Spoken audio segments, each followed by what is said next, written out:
برادران ملت اسلامی، السلام علیکم ورحمۃ اللہ وبرکاتہ۔ الحمد للہ وکفا وسلام علی حبیبہ المصطفیٰ، اما بعد فاعوذ باللہ من الشیطان الرجیم، بسم اللہ الرحمن الرحیم۔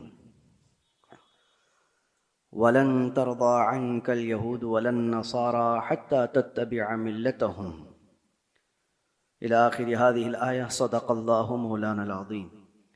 بارگاہ رسالت معاب صلی اللہ علیہ وسلم میں درود پاک کا ہدیہ پیش کریں۔ اللہم صلی علی سیدنا و مولانا محمد معدن الجود والکرم وآلہ واصحابہ الکرام وابنہ الکریم وبارک وسلم صلاۃ دائمۃ سرمدا ابدا۔ قرآن عظیم میں اللہ تعالیٰ یوں ارشاد فرماتا ہے، یہود اور نصارہ تم سے ہرگز راضی نہیں ہوں گے، اور قرآن نے جو کہا ہے وہ حق ہے۔ یہودی اور عیسائی تم سے کبھی بھی راضی نہیں ہو سکتے، حتی تتبع ملتہم، جب تک کہ تم ان کے دین میں داخل نہ ہو جاؤ۔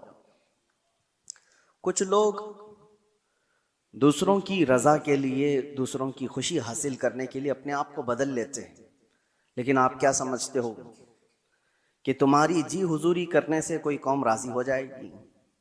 قرآن کہتا ہے وہ راضی نہیں ہوں گے۔ آج کے ان حالات پر میں آپ سے ایک بات کہنا چاہتا ہوں۔ اللہ تبارک و تعالیٰ نے قرآن عظیم میں جو فرمایا وہ ہمارے لیے بہت بہترین گائیڈ لائنز ہیں، اس کو سامنے رکھ کر کے ہی اپنی زندگی کے فیصلے لینے چاہیے۔ حالات جو پوری دنیا کے چل رہے ہیں، مسلسل آپ دیکھتے ہوں گے، وقت کی سپر پاور کہلانے والا امریکہ کس طرح بار بار دھوکہ دیتا ہے، وہ سب کو پتہ ہے۔ صبح ایک اسٹیٹمنٹ ہے، شام میں ایک اسٹیٹمنٹ ہے، جو بولا اس پر کوئی قائم نہیں، اور ان کو بولنے والی بھی دنیا خاموش ہے، کیونکہ بڑے لوگ جرم کرتے ہیں تو لگتا ہے یہ فیشن ہے، اور چھوٹا آدمی تھوڑا سا پھسل بھی جائے تو بہت بڑا گناہ لگتا ہے۔ بڑی طاقتیں جو کچھ کرتی ہیں دنیا اس کو فیشن سمجھتی ہے، وہ اگر ننگے ناچے تو فیشن ہے، اور اگر وہ بغیر کپڑے کے بھی آئیں تو فیشن ہے۔ وجہ یہ ہے کہ وہ بڑے لوگ ہیں، پیسے والے لوگ ہیں۔ ہمارے ایک ساتھی تھے، وہ کہتے تھے کہ بڑے گھر میں، پیر صاحب کے گھر میں کوئی پاگل بچہ بھی پیدا ہو تو اس کو مجذوب کہتے ہیں، رال ٹپک رہی ہو، کچھ بھی ہو، کیونکہ بڑے گھر کا ہے۔ اور چھوٹے گھر کا بچہ تھوڑا ادھر ادھر پھسل بھی جائے تو کہتے ہیں پاگل ہو گیا ہے۔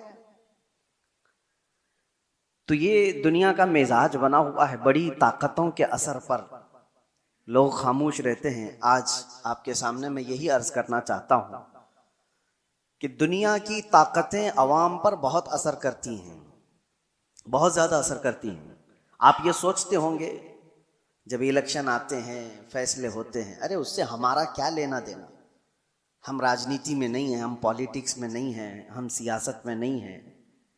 آپ یہ سمجھ کر کے بیٹھتے ہوں گے، لیکن میرے عزیزو، ہماری زندگی پر سب سے زیادہ اثر کرنے والی کوئی چیز ہے تو وہ سیاست ہے، وہ پالیٹکس ہے۔ آپ چاہو یا نہ چاہو اس کھیل کا آپ حصہ بنی جاؤ گے۔ کل کو جو طاقت الیکٹڈ ہو کر بیٹھتی ہے، ارے میاں وہ ہمارے زندگیوں کے روز مرے کے فیصلے لیا کرتی ہے۔ آپ سمجھ کر کے چلو۔ بہت سارے لوگ کہتے ہیں مولانا کو کیا ضرورت ہے سیاست پہ بات کرنے کی؟ میاں ہم بھی تو دنیا کا یہ حصہ ہیں، اور ہم بھی تو جس جگہ جی رہے ہیں وہاں تو سیاست ہی ہے۔ کل کو فیصلہ قائم کر لیا جائے گا کہ آپ کو صبح اتنے بجے اٹھنا ہے، اتنے بجے سونا ہے، پارلیمنٹ میں فیصلہ ہو چکا ہے، تو ہماری زندگی پر اثر کرے گا کہ نہیں کرے گا؟ جو کچھ بھی ہے، آپ تاجر ہیں، چھوٹے سے بزنس کرنے والے ہیں، پارلیمنٹ میں بیٹھ کر کے کوئی بھی بل پاس ہو گیا کہ 1,00,000 روپے کی آمدنی تمہاری ہو رہی ہے تو تمہیں اتنا ٹیکس دینا ہوگا، اتنا فلاں دینا ہوگا، تمہارے بزنس پر اثر ہوگا کہ نہیں ہوگا؟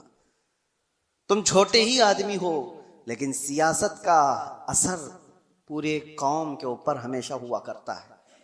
آپ حصہ نہیں ہیں، آپ الیکشن لڑتے بھی نہیں ہیں، ووٹ دیتے بھی نہیں ہیں، دور رہتے ہیں، لیکن میں آپ کو بتاتا ہوں، آپ کا بچہ ہوگا، آپ اسکول بھیجیں گے کہ نہیں بھیجیں گے؟ اسکول کی ایجوکیشن پوری کون بناتا ہے؟ پارلیمنٹ بیٹھ کر کے بتاتی۔ ایک ایجوکیشن بورڈ ہوگا، پارلیمنٹ کے ذریعے سے، اور اس ایجوکیشن بورڈ یعنی ایجوکیشن منسٹر بھی تو ہوتا ہے، اس کے انڈر میں پورے ملک کے اندر کیا سلیبس چلنا چاہیے یہ سب ڈیسائیڈ ہوگا. تو جو وہ ڈیسائیڈ کریں گے وہی آپ کے بچے کو پڑھانا پڑے گا. تو سیاست کا اثر آیا کہ نہیں آیا؟ آپ ہزار دور بھاگتے ہوں لیکن آپ کو کبھی کسی سے کوئی بھی مسئلہ ہو گیا، کوئی تکرار ہو گئی، چلیں کچھ مسئلے ایسے پیش آئے، کیس ہو گیا، کہاں جائیں گے آپ؟ عدالت میں جائیں گے. آپ کو کورٹ میں جانا ہے. عدالت کے پورے جو آئین بنے ہوئے ہیں، قانون بنے ہیں، وہ سیاست کے اثر میں ہی بنے ہوئے ہیں. آپ اس سے دور نہیں جا سکتے. میں یہ ساری تمہید اس لیے عرض کر رہا ہوں کہ دنیا میں جو بھی طاقت پر بیٹھتا ہے اس کا اثر عوام پر ہوتا ہے. اب اس تمہید کو اگر سمجھ چکے ہو تو آگے کی بات سنو غور سے، بہت دھیان سے. کس لیے میں کہہ رہا ہوں؟ جب طاقت، بڑی طاقت حکومت پر بیٹھتی ہے تو عوام کی روزمرہ کی زندگی پر تو اثر ہوتا ہی ہے، لیکن ساتھ ہی ساتھ عقیدے پر بھی اثر ہو جاتا ہے، ایمان پر بھی اثر ہوتا ہے. اسی لیے جب حکومت پر جب بڑی ایسی طاقتیں آتی ہیں جن کا عقیدہ بالکل مخالف ہو تمہارے ایمان سے، اس کے باوجود اس کا اثر دیکھنے کو ملتا ہے عوام الناس پر.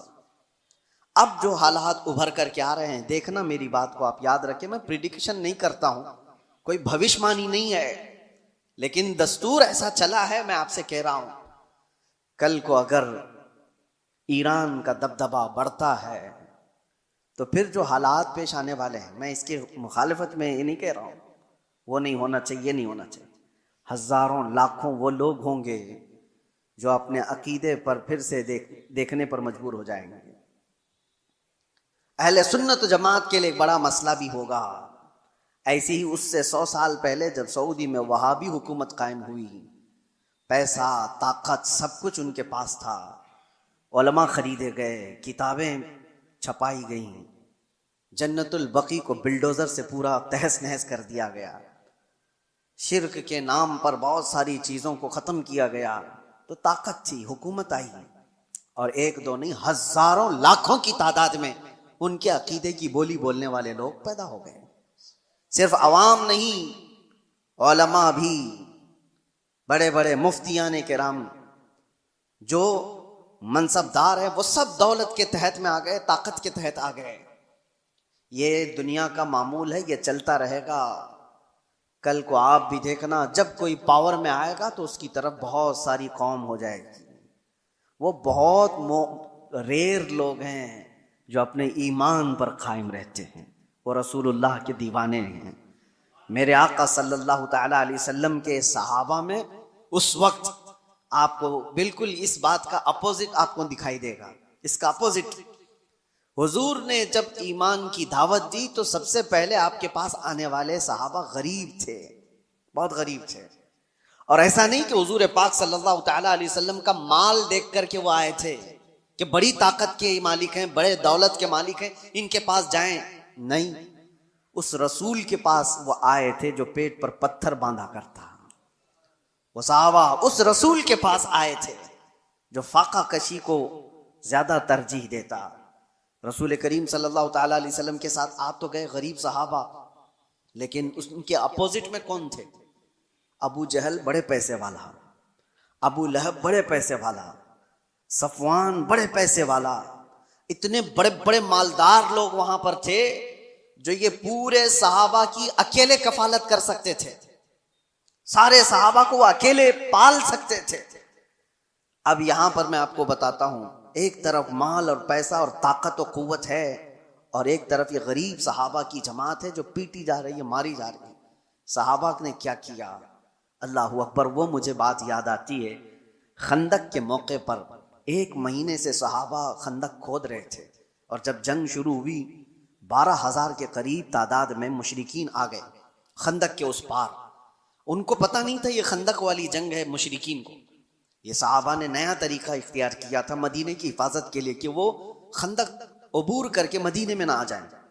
خیر مہینہ گزر گیا تھا، کھانے پینے کی چیزیں ختم ہو گئی تھی، فاقے پر فاقہ چل رہا تھا. اس وقت سامنے والی جو فوج تھی وہاں سے تو روز گوشت بھوننے کی خوشبوئیں آتی ہیں، گرم روٹیاں ادھر پک رہی تھیں. وہاں تو پیسہ تھا، مال تھا، کھانے کی افراد تھی. صحابہ ادھر بھوکے ہیں، پیاسے ہیں. لیکن تاریخ میں آپ کھول کر کے دیکھو، ایک صحابی نے بھی رسول اللہ کے یہ کہا ہو کہ چلو ادھر کھانے کی لذیذ چیزیں ہیں، جا کر کھا کر کے تو آئیں، اس طرف انہوں نے چہرہ تک نہیں کیا.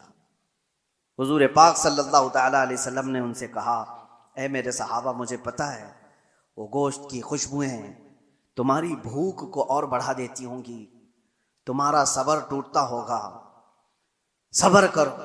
صحابہ نے کیا کہا، یا رسول اللہ صلی اللہ تعالی علیہ وسلم، ہم روٹی اور بوٹی کے لیے اس جنگ میں آئے ہوتے تو یہاں نہیں ہوتے، وہاں ہوتے. ہم آئے ہیں صرف چہرے رسول کے لیے. ہماری بھوک کا علاج ہے مصطفیٰ کا چہرہ، ہماری بیماریوں کا علاج ہے مصطفیٰ کا چہرہ. اس دین سے ان لوگوں نے ایک بال برابر بھی بغاوت نہیں کی.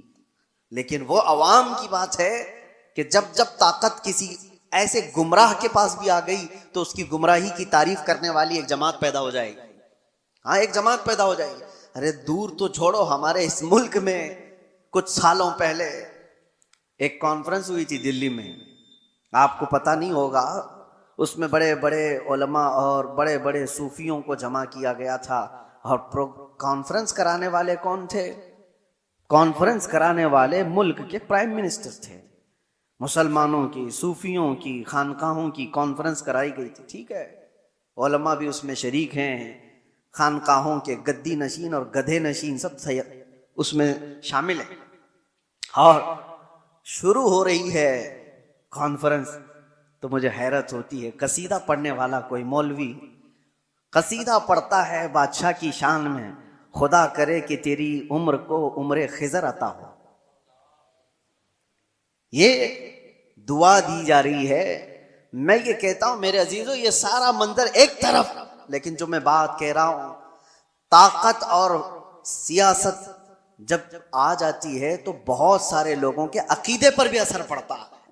اس وقت اپنا عقیدہ بچانا یہ بہت بڑا چیلنج ہوتا ہے. آپ کیا سمجھتے ہو یہ جو فرقے پیدا ہوئے دین میں، یہ طاقت کے اثر سے پیدا ہوئے ہیں؟ جب سیاست پر، حکومت پر کوئی گمراہ بیٹھ جاتا ہے تو وہ اپنا عقیدہ سب پر تھوپنے کی کوشش کرتا ہے. معتزلہ کی جماعت آئی.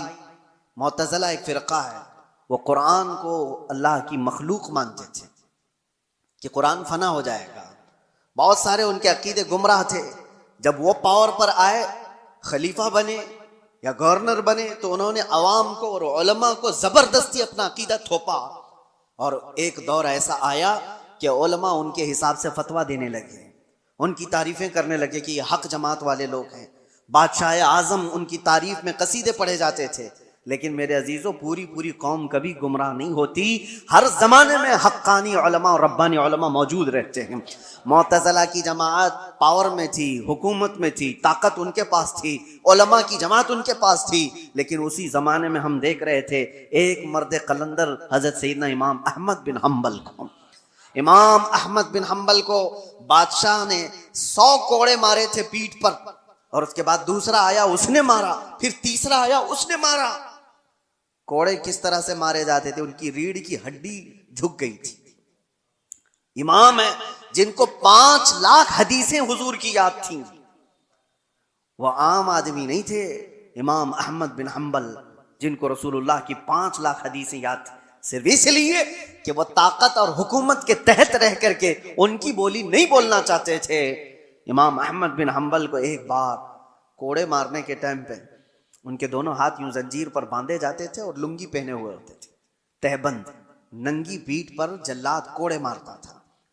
اور جب مارے جا رہے تھے، ایک دن ایسا بھی ہوا کہ آپ کی لنگی، آپ کی تہبند نیچے اترنے لگ گئی، ڈھیلی ہو گئی. آپ کی آنکھوں میں آنسو آ گئے ہیں کہ کیا میں بے ستر ہو جاؤں گا؟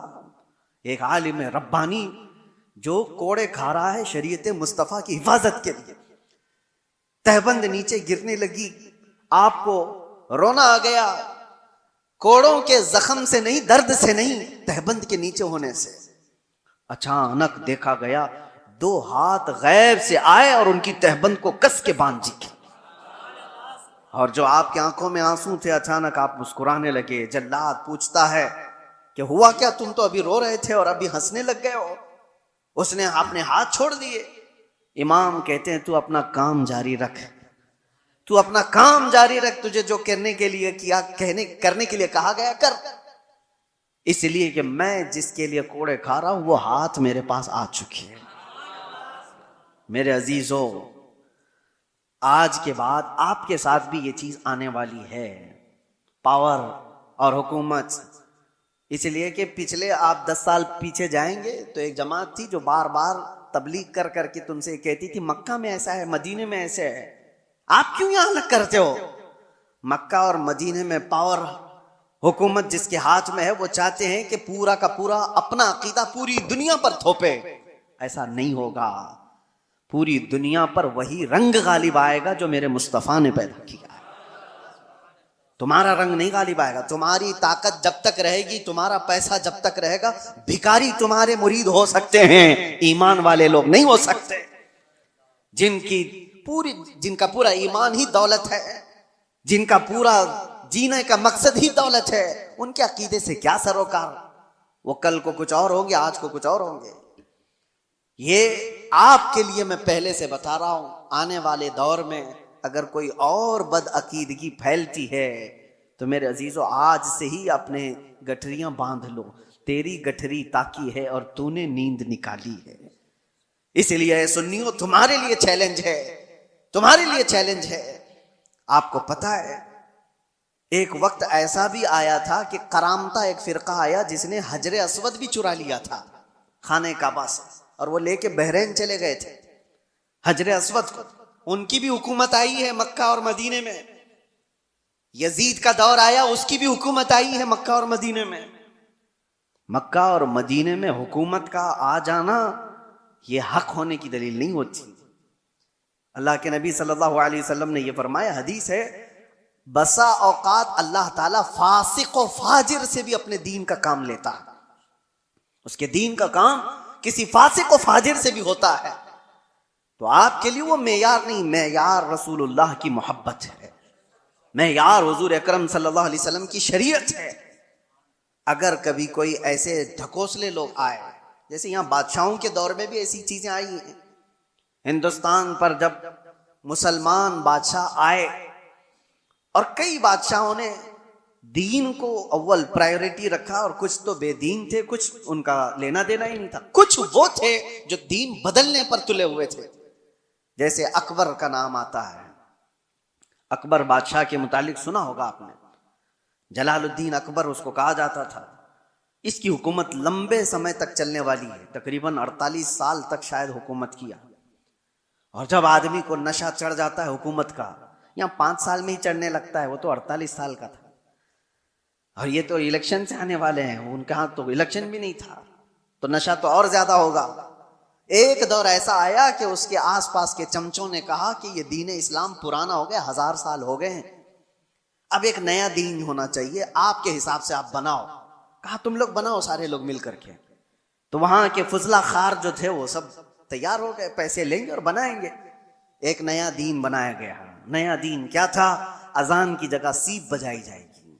اذانیں نہیں, سب کو ایک کرنا ہے, سارے لوگ ایک ہی جگہ پر عبادت کریں گے, اور مسجد بھی ہوگی اور منبر پر مندر بھی ہوگی, وہاں پر مورتی بھی رکھی جائے گی اور مسجد میں نماز بھی ہوگی.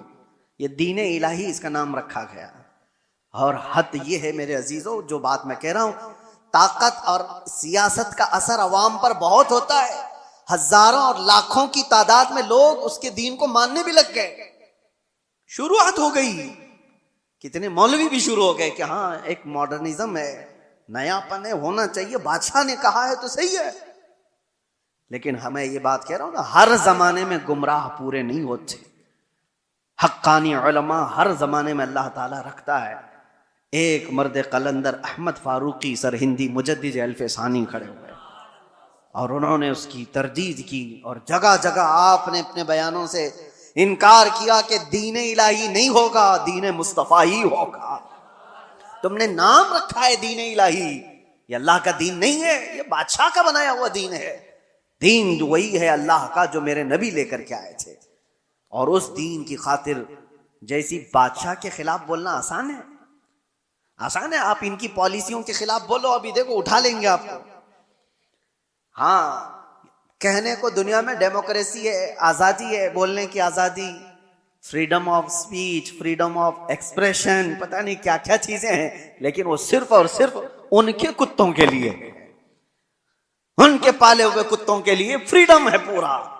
اور تم کہیں سے ابھی دیکھو میں کتا ہی بول دوں تو پھر مشکل ہے، اٹھا لیا جائے گا. نہیں، تمہارے لیے نہیں ہے، وہ ہماری طبیعت کے، ہمارے پالے ہوئے لوگوں کے لیے وہ جتنا چاہے بھوکیں، کیونکہ ہمارے کھلائے ہوئے کتے ہیں، ہمارے پالے ہوئے کتے ہیں. یہ کسی کو کاٹ لیں تو بھی جائز، کسی پر بھونکیں تو بھی جائز. دنیا کا تقریباً سسٹم یہی ہے سب جگہ. کہنے کو ڈیموکریسی ہے، آزادی سب کے لیے نہیں ہے. ہاں اگر ان کے آلوچک ہو کوئی، ان کو کرٹیسائز کرنے والا کوئی ہو، ارے وہ ایک جملہ بھی بولے تو اس کو پکڑ لیا جائے گا، اور ڈائریکٹ نہیں پکڑا جائے تو پھر تمہارے ٹیکس کی انکوائری شروع ہو جائے گا. مال کہاں سے آتا ہے، کتنا کماتے ہو، کون سا اکاؤنٹ ہے، E D who, I T ہو، سب جگہ سے. بہرحال دنیا کا یہ نظام ہے. ان نظاموں سے نہ ڈرتے ہوئے بھی اللہ کے ربانی علماء موجود رہتے. مجدد الفسانی کو 8 سال تک جیل میں رکھا گیا تھا، صرف اکبر کے لائے ہوئے دین کی مخالفت کرنے کی وجہ سے. لیکن ہوا کیا، اکبر مر گیا، اس کا بیٹا جہانگیر آیا، اور اس کو جب بتایا گیا کہ جیل میں موجود ایک عالم ایسا ہے جو 8 سال میں 700 قیدیوں کو عالم بنا دیا، وہ وہاں پر بھی تبلیغ کر رہا ہے، آزاد کرایا گیا. اور اس کے بعد پھر اسی سرخ روئی کے ساتھ، عزت کے ساتھ مجدد الفسانی دین مصطفیٰ کا کام کر کے گئے دنیا سے. ہر زمانے میں یہ ہوتا رہے گا. تو میں یہ کہہ رہا ہوں جب طاقت کسی کے پاس آتی ہے، ایسے گمراہ کے پاس، تو شیطان اس کے ذریعے سے پورے دین کو خراب کرنے کی کوشش کرتا ہے. اور ایسا عیسائیوں کے ساتھ بھی ہوا، یہودیوں کے ساتھ بھی ہوا، کیونکہ عیسائی پہلے جو تھے حق جو علماء تھے، یہودی بھی، ارے وہ اللہ تبارک و تعالیٰ کی کتاب تورات کے ماننے والے تھے، موسیٰ علیہ السلام کی شریعت کے قائل تھے. لیکن جیسے ہی کسی کے پاس پاور آیا، شیطان اس کے سر پر سوار ہوا اور اس کے ذریعے سے گمراہیاں شروع کی، تو یہودی اس کے پیروکار اس کے طرف چلے گئے. عیسائیوں میں بھی ایسے ہی ہوا. 2 طریقے سے شیطان گمراہ کرتا ہے، ایک سیاست کے ذریعے سے اور دوسرے علماء کے ذریعے سے. اور یہ دونوں کا کمبینیشن ہوتا ہے. کیسے؟ سیاست جب پاور میں ہوتی ہے، طاقت، حکومت، وہ خریدتی ہے کچھ علماء کو، اور ان کے ذریعے سے جو کہلایا جاتا ہے وہ عوام پر اس کا اثر پیدا ہو جاتا ہے. حتیٰ کہ میں دیکھ رہا تھا ایک انٹرویو کو، حیرت ہوتی ہے. آپ کے پاس بہت ساری چیزیں آتی ہیں، سائنس پروون ہے، سائنس پروون ہے. کیا ہے مطلب؟ کچھ کھانے پینے کی چیزیں آپ کے پاس آ رہی ہیں، یہ کھاؤ، یہ ڈائٹ بہت ہی عمدہ ہے اور سائنس پروون ہے. سائنس نے اس کا سب سرچ کیا ہے اور ساری چیزیں اس پر سروے ہوا ہے، اور بڑے بڑے سائنٹسٹ نے اس پر مہر لگائی ہے. تو عوام اس کو ہاتھوں ہاتھ لے رہی ہے. ارے سائنس پروون ہے، یہ سائنٹیفک اعتبار سے بھی اس ہیلتھ کے بینیفٹ ہیں. میں دیکھ رہا تھا کئی سائنسدانوں کو تو حکومت خرید کر رکھی ہوئی ہے، بڑے بڑے پیسے والے لوگ ان کو خرید کر کے رکھے ہوئے ہیں. ارے چاہے کچھ بھی کچرا ہو، تم کہہ دو کہ میں نے ریسرچ کیا ہے، میں نے سروے کیا ہے 1.5 لاکھ لوگوں پر، اور اس کا اثر یہ آیا ہے، اور اس کے بدلے میں تم جتنا پیسہ لے لو. سائنسدان کو پیسے دیے گئے اور اس نے ایک بات کہہ دی کہ یہ سائنس پروون ہے. لاکھوں کی تعداد میں لوگ ہاتھوں ہاتھ خرید رہے ہیں. ارے بازار پر بھی اثر ہے ان کا. تمہیں کچرا بھی کھلانا ہو تو کل کو یہ کہہ دیا جا سکتا ہے سائنس پروون ہے، کیونکہ جاہل ہے کچھ بھی. تو سائنسدانوں کے ذریعے سے اگر مارکیٹ پر قابو پایا جا سکتا ہے تو علماء کے ذریعے سے کیوں نہیں پایا جاتا، جن کی آستھا لگی ہوئی ہے، تعلق لگا ہوا ہے. تو میرے عزیزو، آخری بات کہتا ہوں، مجھے یہ بات اس وقت پتہ چلی جب میں لوگوں سے رابطے میں نہیں تھا. آپ سمجھ سکتے ہوں گے، کچھ ایسے علماء کے چہرے سامنے آئے، اللہ اکبر، جو ماہانہ تنخواہ لیتے ہیں صرف اور صرف بڑی طاقت کے حساب سے لکھنے پر اور بولنے پر اور قوم کی مخبری کرنے پر. نامور لوگ ہیں، پڑھے لکھے لوگ ہیں، تنخواہ ملتی ہے، بڑے بڑے طاقتوں سے پیسے لیتے ہیں، اور سامنے ہمارے چہرے آئے زمین کے نیچے، پیروں کے نیچے سے زمین کھسک جائے کہ یہ تو اتنے اچھے چہرے دکھے جاتے ہیں۔ ہاں، اسی لیے میرے عزیزو کہ ان کی قلم سے، ان کی زبان سے لوگوں پر وہی چیز ڈالی جائے جو حکومت چاہتی ہے۔ آپ کو پتا ہے اندرا گاندھی کے زمانے میں نس بندی کرنے کا فیصلہ کر لیا گیا تھا، پاپولیشن کنٹرول کرنے کے لیے، کہ مردوں کو بھی جو ہے نا نس بندی کرا دی جائے، یعنی ان کو بچے پیدا ہونے کی صلاحیت ختم کر دی جائے۔ لیکن اس میں مین مسئلہ آتا تھا تو مسلمانوں کا، مسلمانوں کے یہاں حرام ہے، نہیں مانیں گے تو کیا کیا جائے؟ مسلمان مانیں گے تو کسی حکومت کی تھوڑی نہ مانیں گے، یہاں جتنے بھی ڈاکٹر ان کو بتا دیں یہ فائدے ہیں وہ فائدے، تو بھی نہیں مانیں گے۔ ایک بڑا طبقہ ہے جو اپنے دین پر قائم ہے، اور دین کو منوانے کے لیے تو علماء چاہیے، تو سیدھے مدرسے گئے، بڑے بڑے مدرسوں میں، اور فتویٰ لیا، وہاں سے فتویٰ لیا بڑے بڑے مدرسوں سے کہ ہاں حکومت وقت کے حالات کے اعتبار سے جائز ہے، بند کرا سکتا ہے آدمی۔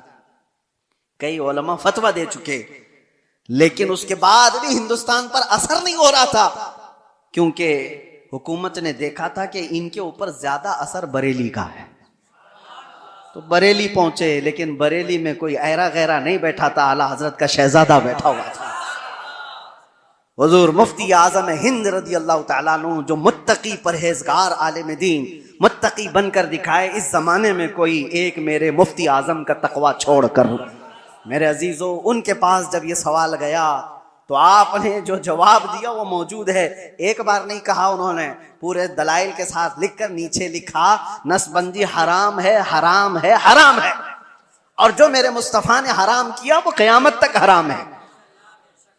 اب یہ نکلا، حکومت کو پتا چلا کہ ایک مولوی سے پورا مسئلہ خراب ہو سکتا ہے، کیا کیا جائے؟ چھپنے سے بند کر دیا جائے۔ لیکن جو چیز اللہ پہنچانا چاہتا ہے وہ کسی کے بند کرنے سے کبھی نہیں رکتا، کبھی نہیں رکتا۔ پریس کو جلا دیا گیا تھا بریلی شریف میں، جس جگہ سے یہ فتویٰ شائع ہوا، پرنٹنگ پریس جلا دیا گیا، پریس کے مالکان کو قبضے میں لیا گیا، گرفتار کیا گیا، اور جو دیواروں پہ جا کر فتویٰ چپکا رہے پولیس پکڑ پکڑ کر لے جا رہی ہے۔ کہاں رکنے والی چیز کہاں ہے؟ پورے ہندوستان میں آگ کی طرح بات پھیل گئی کہ اعلیٰ حضرت کے شہزادے نے فتویٰ دیا ہے کہ نس بندی حرام ہے۔ سب مل کر کے ایک طرفہ اعلان کیے، ہم حکومت کے اس فیصلے کو نہیں مانتے، یہ ہمارے دین کا حصہ ہے۔ تھوڑے دن ہوا، مسلمانوں کو تکلیفیں آئی، علماء گرفتار ہوئے، لیکن چند ہی دنوں کے بعد خبر آئی کہ لیڈی پھر تخت سے اتر گئی، حکومت ہی گر گئی۔ تو میرے عزیزوں، ایک بات یاد رکھو، طاقت اور پاور کے ذریعے سے پوری دنیا پر اثر قائم کیا جاتا ہے۔ آج امریکہ کی بولی بولنے والے لوگ بھی بہت سارے ہوں گے، وہ جو کر رہا ہے وہ صحیح ہے۔ اسرائیل کی بولی بولنے والے لوگ ہوں گے، کیونکہ تھوڑا سا ان کے ہاں سے گوبر مل جائے گا۔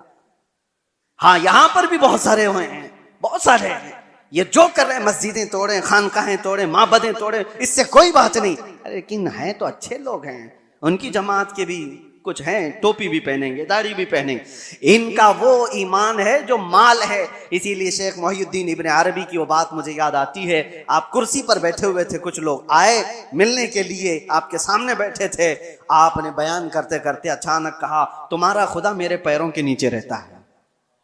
لوگوں سے اتنا کہا تو لوگ بھڑک گئے، اتنے بڑے عالم دین، اتنے بڑے صوفی، اور کفر کا فتویٰ لگا کر نکل گئے، یہ تو کافر ہو گیا۔ دو لوگ بیٹھے رہ گئے، انہوں نے پوچھا حضور آپ کے اوپر کوئی چیز آ گئی، آپ نے ایسا جملہ کیوں کہا، خدا پیروں کے نیچے رہتا ہے، یہ تو بہت بڑا گرا ہوا جملہ۔ آپ نے کہا صبر، وہ بھی مجھے پوچھ سکتے تھے لیکن وہ اس لیے آئے ہی نہیں تھے، میں جانتا ہوں ان لوگوں کو، میں نے کیوں کہا وہ بتاتا ہوں۔ اس کے بعد آپ نے اپنے پیروں کے نیچے سے چٹائی اٹھائی تو دیکھا سونے کے چاندی کے سکے پڑے ہوئے تھے، کہا یہی ان کا خدا ہے، وہ اس کی عبادت کرتے ہیں۔ میں نے یہ نہیں کہا کہ میرا خدا پیروں کے نیچے ہے، میں نے کہا تمہارا خدا میرے پیروں کے نیچے۔ ایسی جماعت ہر زمانے میں ہوگی جن کا خدا مال ہے، جن کا خدا پیسہ ہے۔ قرآن میں بھی اللہ نے فرمایا ارأیت من اتخذ الہہ ہوا، اے رسول کیا آپ نے نہیں دیکھا کچھ وہ لوگ ہیں جنہوں نے اپنے خواہشات کو اپنا خدا بنایا ہوا ہے۔ اللہ تعالیٰ فرماتا ہے کیا آپ ایسے لوگوں کی وکالت کریں گے؟ کیا آپ ایسے لوگوں کی سفارش کریں گے یہ وہ لوگ ہیں، اللہ فرماتا ہے انہم الا کالانعام بل ہم اضل، یہ تو جانوروں سے بھی زیادہ گمراہ لوگ ہیں۔ اللہ فرماتا ہے جانوروں سے بھی زیادہ گمراہ ہیں۔ بس مجھے فکر ہے، اس لیے میں نے یہ ساری باتیں کی کہ اللہ ہمارے ایمان کی حفاظت کرے۔ آنے والا جو دور ہے، حکومت جس کی ہوگی، پاور جس کا ہوگا، طاقت جس کی ہوگی، لوگ اس کی بولی بولنے لگ جائیں گے۔ مڈل ایسٹ کے جو اثرات ہیں، آج مڈل ایسٹ میں جو جنگیں جاری ہیں، یا اگر اس موڑ پر چلی جاتی ہیں، کسی اور قوم کا دبدبہ آتا ہے تو مسلمانوں کے عقیدے پر بھی اثر کر سکتا ہے۔ آگے چل کر کے ہزاروں لوگ آنے والی نئی حکومت کے بلبلے ہو جائیں گے، ان کے مرید ہو جائیں گے۔ وہ کہیں گے کہ یہ دیکھو، یہ حق جماعت ہے، یہ آ گئی، یہ حق جماعت ہے، اس کو اللہ نے طاقت دیا اور یہ پاور پر آ گئے۔ میرے عزیزو، یہ ساری چیزیں کون آتا ہے کون جاتا ہے اس سے سروکار نہیں۔ ایک بات یہ دیکھو، میرے نبی کا اگر غلام ہے تو وہ چٹائی پر بیٹھا بھی ہو تو میرا امام ہے، اور نہیں ہے تو اس سے میرا کوئی تعلق نہیں۔ مال اور پیسہ اور طاقت اور حکومت و سیاست تمہارے دین کو بدلنے میں اثر نہ کرے، اتنا ایمان پیدا کرو۔ اور یہ کب ہوگا؟ جب تم قدم مصطفیٰ سے لگے رہو گے۔ دنیا کی طاقتیں آئیں گی جائیں گی، تمہارا کچھ نہیں بگاڑیں گی۔ اسی لیے اعلیٰ حضرت فاضل بریلوی کے اس بات پر عمل کر کے جاؤ، انشاءاللہ ہر زمانے میں محفوظ رہو گے۔ انہیں جانا، انہیں مانا، نہ رکھا غیر سے کام، للہ الحمد میں دنیا سے مسلمان گیا۔ وآخر دعوانا الحمد للہ رب العالمین۔ السلام علیکم۔